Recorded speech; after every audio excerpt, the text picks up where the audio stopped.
بے شمار فضیلتیں میرے رب نے قرآن میں ذکر فرمایا ایمان والو تم نے میرے محبوب پر درود بھی پڑھنا ہے اور خوب سلام بھی پڑھنا ہے۔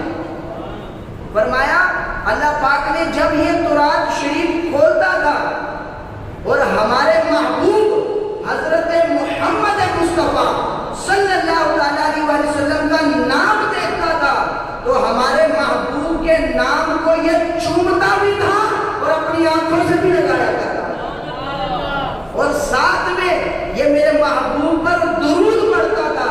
اے موسیٰ مجھے اس کی یہ ادا پسند آئی، مجھے یہ اس کی ادا پسند آئی، میں نے اس کے 200 سال کے گناہ معاف کر کے اس کی میں نے بخشش کا پروانہ جاری کر دیا۔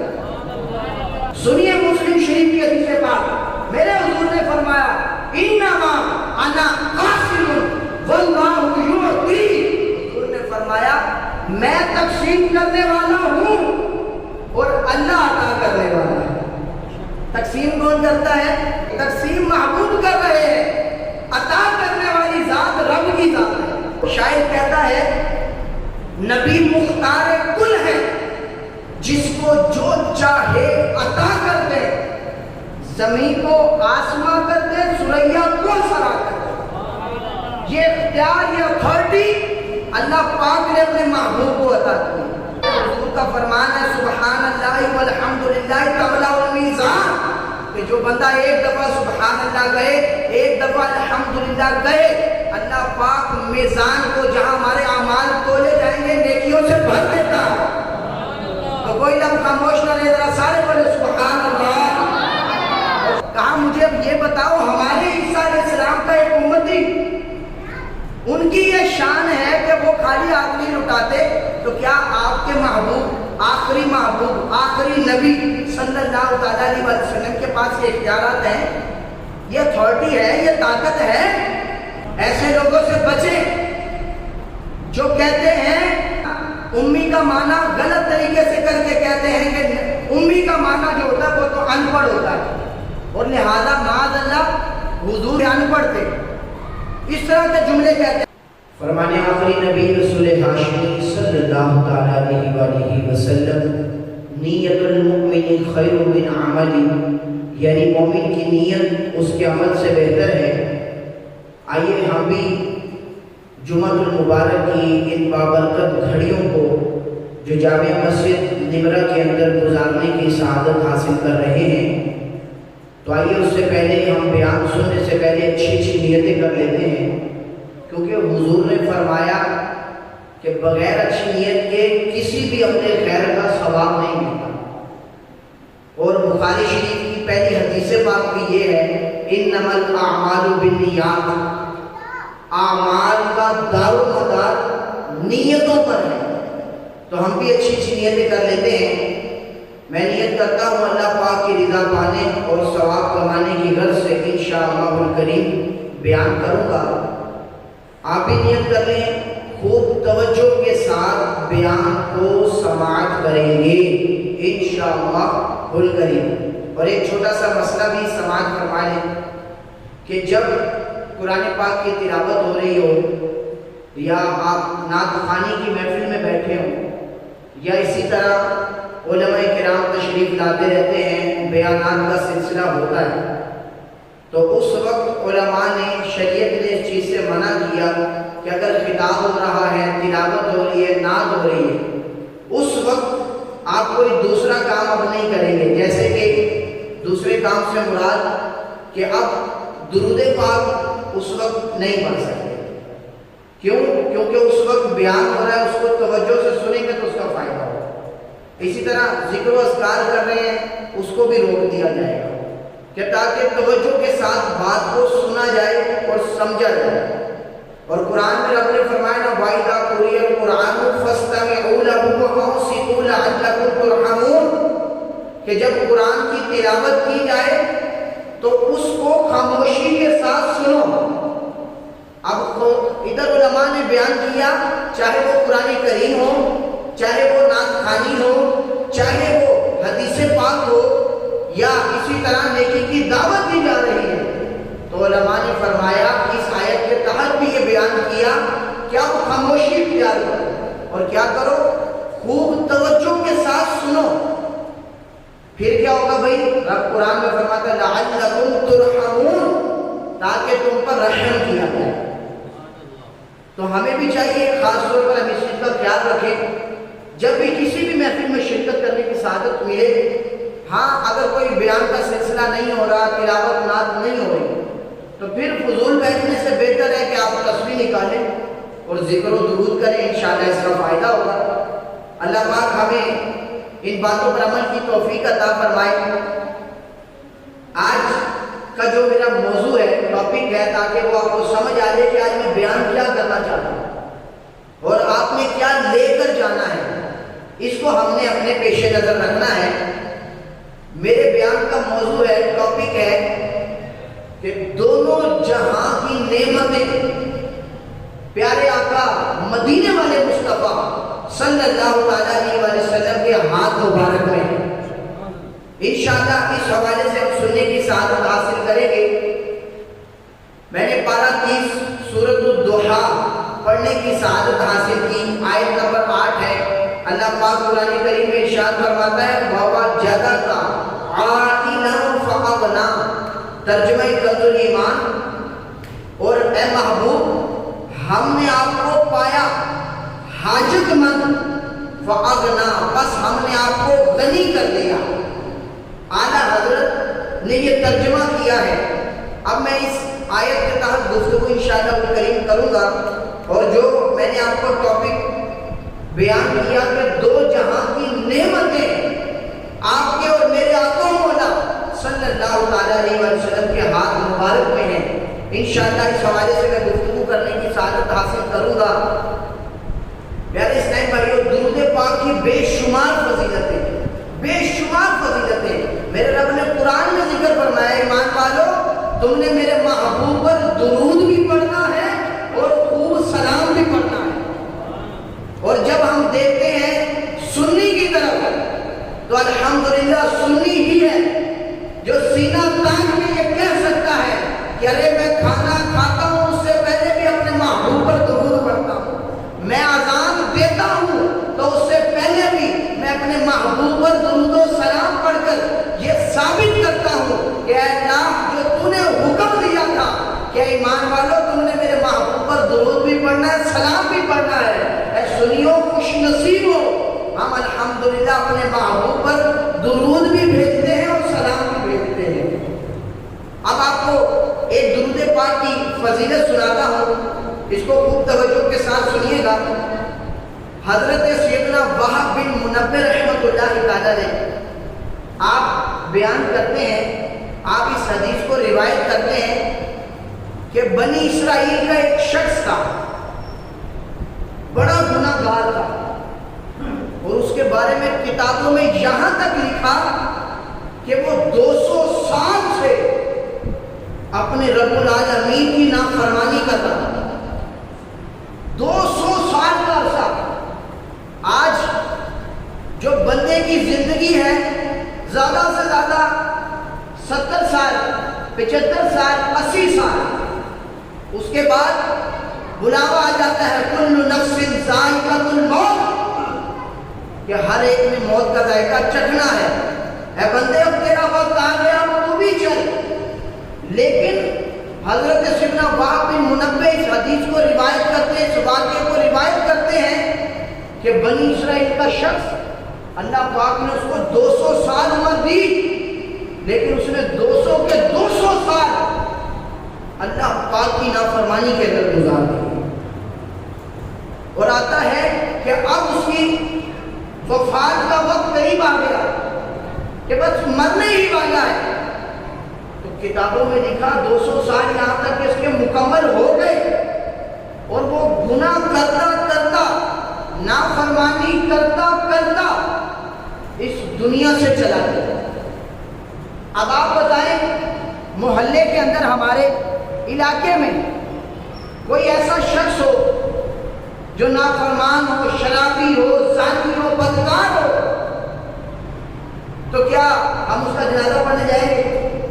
نہیں جائیں گے. تو بھائی یہ اس طرح کا تھا، یہ تو بہت زیادہ گناہ کرنے والا تھا، بڑے بڑے گناہ کرتا تھا.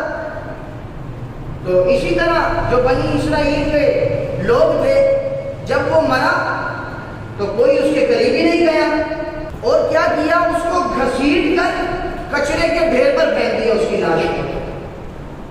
سارے لوگوں نے، کیوں بھائی؟ وجہ کہ وہ 200 سال سے اللہ کی نافرمانی کر رہا ہے۔ اس کے ساتھ دنیا میں بنی اسرائیل کے محلے داروں نے، علاقے والوں نے یہ سلوک کیا۔ اللہ اکبر! وقت کے نبی حضرت موسیٰ کلیم اللہ علی نبی جینا علیہ الصلوۃ والسلام، آپ کی طرف اللہ پاک نے وحی فرمائی، وحی بھیجی کہ اے موسیٰ، میرا ایک بندہ ہے، اس کو لوگوں نے کچرے کے ڈھیر پر ڈال دیا ہے۔ اے موسیٰ جاؤ، اس کو جا کر غسل دو۔ اے موسیٰ جاؤ، اس کو جا کر کفن دو۔ اے موسیٰ جاؤ، اس کی نماز جنازہ پڑھو، اور نماز جنازہ پڑھ کر اس کی تدفین کا سلسلہ کرو۔ حضرت موسیٰ علیہ السلام کو جب حکم ہوا، اللہ کا فرمان تھا، اللہ کے نبی تھے، عمل کرنے والے تھے، فوراً اٹھے اور جگہ کا بھی بتایا۔ حضرت موسیٰ علیہ السلام وہاں پر پہنچے اور لوگوں سے پوچھا کہ فلاں فلاں شخص مرا ہے، اس کے بارے میں پتہ چلا ہے کہ اس کو کچرے کے ڈھیر پر ڈال دیا ہے، کیا وجہ ہے، کیا مسئلہ ہے؟ علاقے والوں نے بتایا کہ حضور وہ 200 سال سے اللہ پاک کی نافرمانی کر رہا ہے، اللہ پاک کے احکامات کو پس پشت ڈال کر اللہ پاک کی نافرمانی میں آگے بڑھ کر عمل کر رہا ہے۔ اللہ اکبر! حضرت موسیٰ علیہ السلام نے جب سنا تو آپ حیران ہو گئے کہ مجھے تو حکم یہ آیا ہے کہ اس کی جنازہ بھی پڑھنا ہے، اس کو غسل بھی دینا ہے، اس کو کفن دفن بھی کرنا ہے، اس کو تدفین بھی کرنی ہے، سارا سلسلہ کرنا ہے۔ حضرت موسیٰ علیہ السلام اللہ کے پیارے نبی تھے، کلیم اللہ تھے، کلام کرنے والے تھے، کوہ طور پر جا کر اللہ سے کلام کیا کرتے تھے۔ اللہ پاک کی بارگاہ میں عرض کی، مولا، لوگ تو، علاقے والے تو، محلے دار تو یہ کہہ رہے ہیں کہ یہ 200 سال سے گناہ کر رہا ہے، یہ 200 سال سے اللہ پاک کی نافرمانی کر رہا ہے۔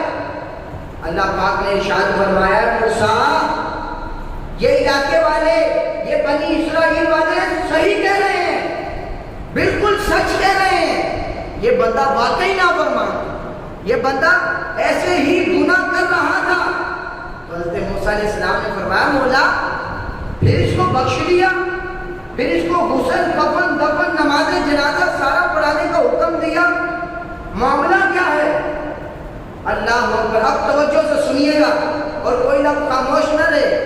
اللہ اکبر! حضرت موسیٰ علیہ السلام سے اللہ پاک نے ارشاد فرمایا، موسیٰ، بنی اسرائیل نے سچ کہا، لیکن بات یہ ہے کہ جب یہ بندہ تورات شریف کھولتا، جو حضرت موسیٰ علیہ السلام پر نازل ہوئی کتاب تورات شریف، فرمایا اللہ پاک نے جب یہ تورات شریف کھولتا تھا اور ہمارے محبوب حضرت محمد مصطفیٰ صلی اللہ علیہ وسلم کا نام دیکھتا تھا تو ہمارے محبوب کے نام کو یہ چومتا بھی تھا اور اپنی آنکھوں سے بھی لگایا تھا، اور ساتھ میں یہ میرے محبوب پر درود پڑھتا تھا۔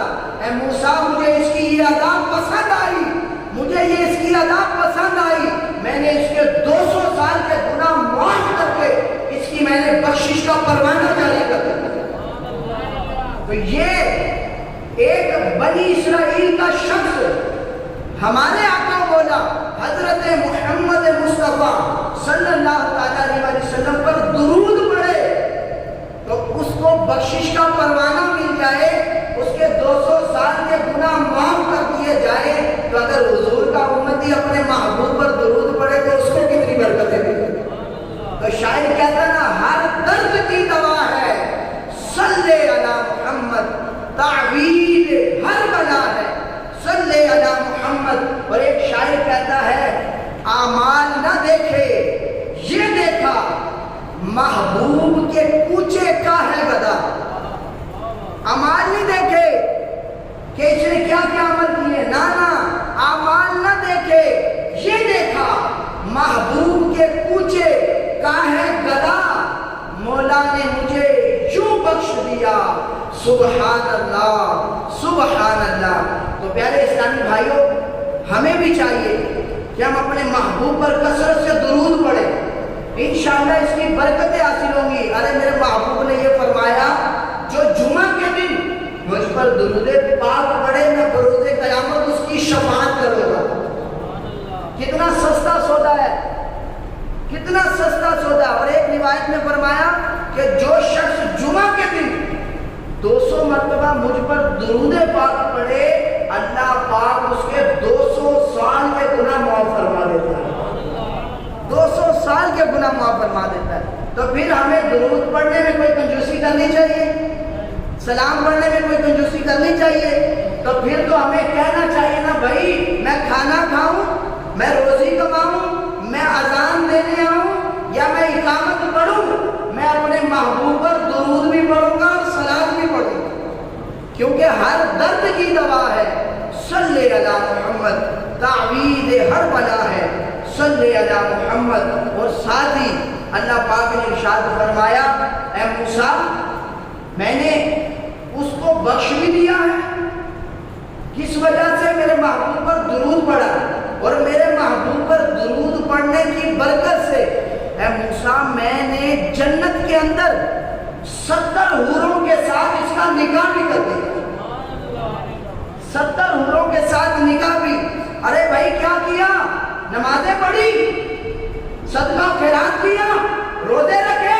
نہ بلکہ محبوب پر درود پڑھا۔ محبوب پر درود پڑھنے کی یہ برکت ہے، تو سوچئے نماز کی کتنی برکت ہو، سوچئے روزے رکھنے کی، راہ خدا میں مال خرچ کرنے کی کتنی برکتیں ہوں گی۔ یہ تو ابھی میں نے بیان شروع کرنا ہے کہ اللہ پاک نے اپنے محبوب کو کیا کیا نعمتیں عطا فرمائی ہیں، کہ ابھی تو صرف پیارے محبوب کا نام لیا ہے، اللہ پاک نے 200 سال گناہ کرنے والے بندے کو بخش دیا ہے۔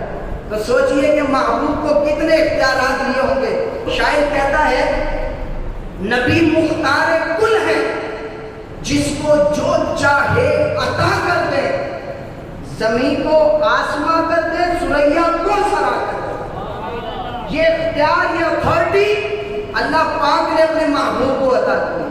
سنیے مسلم شریف کی حدیث پاک، میرے حضور نے فرمایا، انما انا قاسم واللہ یعطی۔ حضور نے فرمایا میں تقسیم کرنے والا ہوں اور اللہ عطا کرنے والا ہے۔ تقسیم کون کرتا ہے؟ محبوب عطا کرتے ہیں، تقسیم محبوب کر رہے ہیں، عطا کرنے والی ذات رب کی ذات ہے۔ آج سخی کے پاس پیسہ ہے، مال ہے، دولت ہے، عطا کس کی ہے؟ میرے رب کی ہے۔ تقسیم آگے سخی کر رہا ہے۔ لوگ اعتراض یہاں پر کرتے ہیں، بھائی محبوب نہیں، اللہ دیتا ہے۔ ہم کہتے ہیں واقعی اللہ ہی دیتا ہے، اللہ ہی مدد کرتا ہے، لیکن اللہ پاک اپنے محبوب بندوں کو یہ عنایتیں عطا کرتا ہے کہ اللہ پاک اپنے بندوں کو، اپنے مقرر بندوں کو یہ اتھارٹی دیتا ہے، یہ اختیارات دیتا ہے، یہ طاقت دیتا ہے کہ وہ اللہ کی عطا سے پھر اپنے لوگوں کی، اپنے خاص بندوں کی، مسلمانوں کی مدد بھی کرتے ہیں۔ تو اللہ پاک نے یہ ایسی ایسی عنایتیں دی ہیں۔ ابھی میں نے آیت پڑھنے کی سعادت حاصل کی۔ اللہ پاک پارہ 30 کے اندر سورۃ الضحیٰ آیت نمبر 8 میں ارشاد فرماتا ہے، وَوَجَدَكَ عَائِلًا فَأَغْنَىٰ، ترجمہ کنز العرفان، اور اس نے تمہیں حاجت مند پایا تو اے محبوب آپ کو غنی کر دیا۔ اب اس کے بارے میں علماء نے تفسیر مزید بیان کی۔ ایک تفسیر اس کی یہ بنتی ہے، علماء نے بیان کی، حضرت خدیجہ الکبریٰ، حضرت ابوبکر صدیق رضی اللہ تعالیٰ عنہ اور حضرت عثمان غنی رضی اللہ تعالیٰ عنہ، انہوں نے حضور علیہ السلام کی مال کے ساتھ مدد کی اور اللہ پاک نے پھر مال غنیمت بھی عطا کیا۔ تو علماء یہاں بیان کرتے ہیں کہ دیکھو یہ تین لوگ کتنے خوش نصیب ہیں۔ حضرت خدیجہ الکبریٰ رضی اللہ تعالیٰ عنہ، اسلام کے پہلے خلیفہ حضرت ابوبکر صدیق رضی اللہ تعالیٰ عنہ، اسلام کے تیسرے خلیفہ حضرت عثمان غنی رضی اللہ تعالیٰ عنہ، کہ ان کا مال محبوب صلی اللہ تعالیٰ علیہ وآلہ وسلم کی راہ میں خرچ ہوا۔ بندوں کا مال خرچ ہوتا ہے. کوئی کہتا ہے میں نے اپنے پیر صاحب کے لیے گھر میں کھانا بنایا, کوئی کہتا ہے میں نے مفتی صاحب کے لیے گھر میں اہتمام کیا, پیسے میں نے لگائے, میں نے ان کو بلایا. ارے وہ کیسے خوش نصیب ہے کہ حضور کی ذات پر جن کا پیسہ خرچ ہوا ہے, کیسے خوش نصیب ہوں گے. اللہ اکبر. اور ایک اور سنتے جائیے, ایک اور اس کا معنی بیان کیا. علماء بیان کرتے ہیں کہ اللہ پاک نے آپ علیہ السلام کو یعنی حضور علیہ السلام کو حاجت مند پایا تو قناعت کی دولت سے غنی کر دیا. اب کہتے ہیں غنی, غنی کس کو کہتے ہیں؟ اب اس حوالے سے پوچھ لیتے ہیں کہ غنی کس کو کہنا ہے. لیکن امام راضی کہتے ہیں ابھی رکو, میری باری بھی تو آنے دو, میں بھی اس کی تفسیر کرنا چاہتا ہوں. اللہ اکبر. امام فخر الدین رازی رحمۃ اللہ تعالیٰ نے کہتے ہیں تم نے مفسرین کے قول تو سن لیے کہ وہ کہتے ہیں اللہ پاک نے حاجت مند جو تھے ان کو عطا کر دیا, غنی کر دیا. اب میرا ایک عشق والا نقطہ بھی سنتے, میری ایک عشق والی بات میری بھی تو سن لو. اللہ اکبر. آپ فرماتے ہیں کہ اللہ پاک گویا فرما رہا ہے اے پیارے محبوب آپ کی عیال بہت زیادہ ہیں, آپ کی آل بہت زیادہ ہیں, آپ کے ساتھ بہت زیادہ لوگ منسلک ہیں. ہر بندہ آتا ہے آپ کے در پر آتا ہے, ہر بندہ آتا ہے آپ سے سوال کرتا ہے. صحابہ دیکھے تو حضور کے در پر آتے ہیں اور آپ سے سوال کرتے ہیں, آپ سے مانگتے ہیں. اتنے زیادہ ہیں محبوب آپ کے پاس آتے ہیں, لہذا ہم نے آپ کو غنی کر دیا ہے. ہم نے آپ کو کیا کر دیا ہے؟ غنی کر دیا ہے. اب اعلیٰ حضرت سے بھی نہیں چپ رہا گیا. اعلیٰ حضرت امام احمد رضا خان فاضل بریلوی رحمۃ اللہ تعالیٰ علیہ آپ شعر کہتے ہیں وہی رب ہے جس نے تجھ کو ہمتن کرم بنایا, ہمیں بھیک مانگنے کو تیرا آستاں بتایا. تجھے حمد ہے خدایا, تجھے حمد ہے خدایا. یعنی اللہ پاک گویا یہ فرما رہا ہے میرے بندو اگر تم مجھ سے لینا چاہتے ہو تو میرے محبوب کے در پر آؤ, میرے محبوب سے مانگو, میں اپنے محبوب کو عطا کر رہا ہوں, میرے محبوب تمہیں عطا کرتے رہیں گے, میرے محبوب تمہیں دیتے رہیں گے. اللہ اکبر. اور اب پوچھتے ہیں بھائی آپ نے یہ تو اللہ پاک نے فرمایا فَأَغْنَا وَوَجَدَكَ عَائِلًا فَأَغْنَا, اے محبوب ہم نے آپ کو غنی کر دیا. اب غنی کیسا غنی کر دیا؟ اب کسی نے پیسے دے دیے وہ بھی تو غنی ہوتا ہے, کسی نے راہ خدا میں 1 لاکھ دے دیا, 50,000 دے دیے, یا مسجد بنانے کے لیے جگہ دے دی, اور غنی کا ٹائٹل تو اس کے ساتھ بھی لگ جائے گا, سخی تو وہ بھی کہلائے گا. لیکن اللہ پاک نے فرمایا محبوب پریشان نہ ہو, آپ کا جواب بھی ہم ہی دیں گے. اللہ پاک نے پارہ 30 کے اندر سورۃ الکوثر کے اندر پہلی آیت ارشاد فرمائی اِنَّا أَعْطَيْنَاكَ الْكَوْثَرَ, کہ محبوب بے شک ہم نے تمہیں بے شمار خوبیاں عطا فرمائی. کتنی؟ بے شمار. اور ادھر علماء یہ نقطہ بیان کرتے ہیں, جو علماء بیٹھے ہیں ان کو سمجھ آئے گی, لیکن میں دیسی مثال دے کر آپ کو سمجھاتا ہوں. یہ لفظ آیا کوثر, ہم بولتے ہیں نا یار کثیر اسلامی بھائی آ گئے, کثیر پیسہ اکٹھا ہو گیا, کثیر لوگ آ گئے, کثیر معاملات حل ہو گئے, یعنی زیادہ معاملہ. تو کثیر کا مطلب جو ہوتا ہے وہ ہوتا ہے زیادہ, اور اکثر کا مطلب ہوتا ہے سب سے زیادہ, اور پھر کثار کا مطلب ہوتا ہے بہت ہی زیادہ, اور جو کوثر کا مطلب ہوتا ہے وہ کہتے ہیں بے حد زیادہ, کہ اس کو شمار نہیں کیا جا سکتا, اس کو گنا نہیں جا سکتا. تو تفسیر نور العرفان میں مفتی صاحب نے یہ بیان کیا نقطہ, آپ بیان کرتے ہیں اللہ پاک گویا یہ ارشاد فرما رہا ہے محبوب ہم نے آپ کو جو بے شمار خوبیاں عطا فرمائی ہیں نا, وہ زمین پر جو لوگ ہیں ان کی عقل و فہم کے اندر نہیں آ سکتے, ایسی خوبیاں عطا فرمائی ہیں. تو لہذا اگر کوئی زمین پر بیٹھ کر میرے حضور پر اعتراض کرے تو اس کا حق نہیں بنتا, کیونکہ رب قرآن میں کہہ رہا محبوب ہم نے آپ کو بے حد خوبیاں عطا فرمائی, بے حد خوبیاں. تو لہذا اسے ہمیں پتہ چلا کہ اللہ پاک کی عطا سے ہمارے محبوب صلی اللہ علیہ وسلم ہر ایک کی مدد کر سکتے ہیں. اور شاعر کہتا ہے نا ٹھنڈا ٹھنڈا میٹھا میٹھا پیتے ہم ہیں پلاتے یہ کون؟ ہمارے محبوب صلی اللہ علیہ وسلم۔ اور شاعر کہتا ہے رب ہے موتی یعنی عطا کرنے والے، رب ہے موتی یہ ہے قاسم رزق اس کا ہے کھلاتے یہ۔ سارے کہیں ذرا سبحان اللہ، سارے ذرا گج گج کے بولو سبحان اللہ۔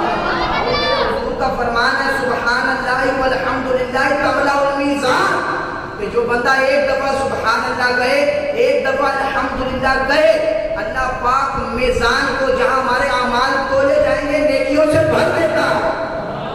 تو کوئی لمحہ خاموش نہ رہے، ذرا سارے بولے سبحان اللہ۔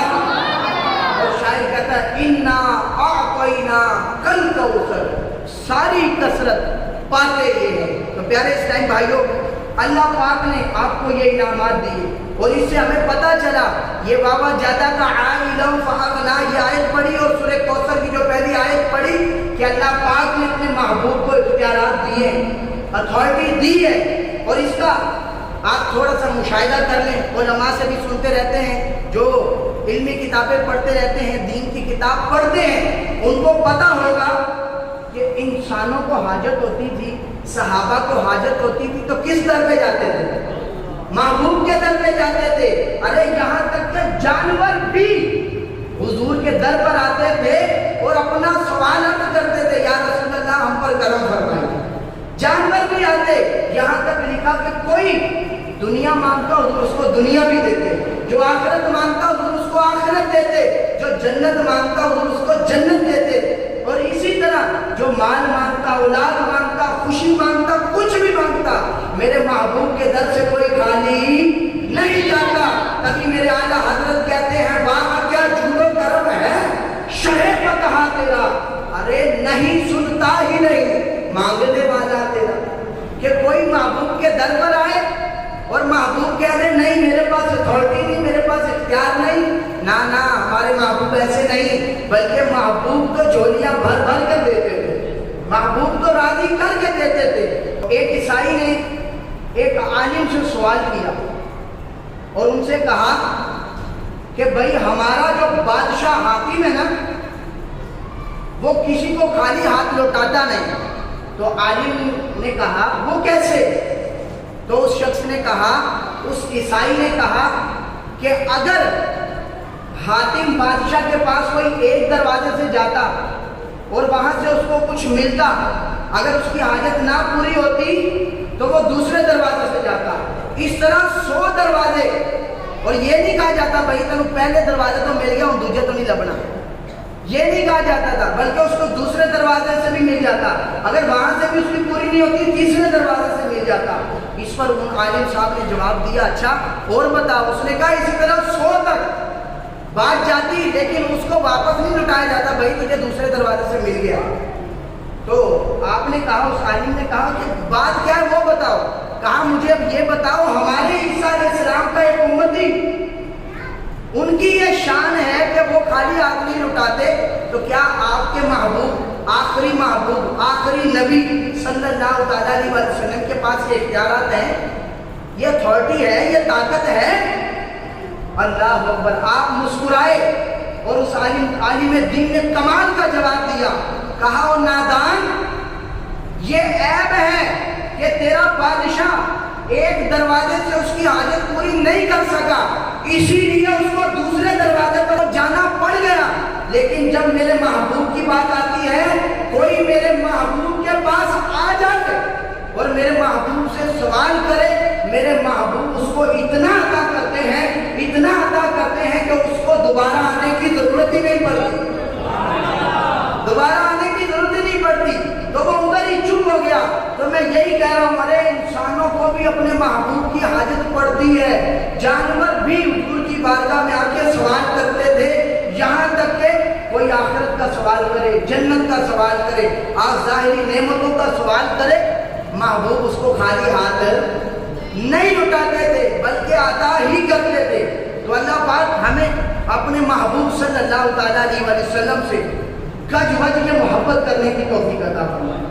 ایسے لوگوں سے بچیں جو کہتے ہیں کہ نبی کا معنی امی کا معنی غلط طریقے سے کر کے کہتے ہیں کہ امی کا معنی جو ہوتا ہے وہ تو ان پڑھ ہوتا ہے، اور لہذا معاذ اللہ حضور ان پڑھ تھے، اس طرح کے جملے کہتے ہیں۔ ارے تعریف سننی ہے تو میرے اعلیٰ حضرت سے سن۔ میرے اعلیٰ حضرت کہتے ہیں وہ کمال حسن حضور ہے کہ گمان نقش جہاں نہیں، یہی پھول خار سے دور ہے، یہی شمع ہے کہ دعا نہیں۔ حضور تو ایسے حسن والے ہیں، ایسے کمال کے ہیں، کوئی حضور کے اندر ہے بھی نہیں۔